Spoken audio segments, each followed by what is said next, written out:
tanda kecil, kemudian dia berlaku tanda besar. Tanda besar kiamat 1, 2, 3 tu sampai habis tanda besar kiamat yang ambil masa sebenarnya agak lama. Tanda besar kiamat ni ambil masa yang lama sebenarnya. Dia bukan 20 tahun, bukan 15 bulan. Sebab antara tanda besar kiamat ialah Nabi Isa turun daripada langit. Sekarang Nabi Isa ni berada di langit. Kan, berada di langit. La ni kita tengah cakap ni. Dia akan turun memerintah bumi ni dengan Islam. Yang ni menarik lah.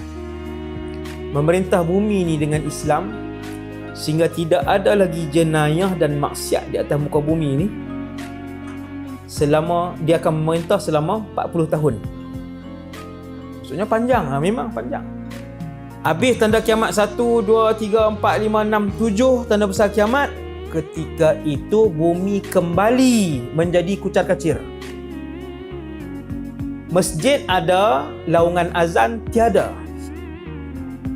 Nama-nama orang yang Islam, Abdul Qahar, yang nama Abdullah, yang nama ada, tetapi tak pernah solat. Kemuncaknya bila sebut Allah, tanya orang sebelah, hang sebut apa tu? Tak tahu, tersebut. Aku pun tak tahu siapa.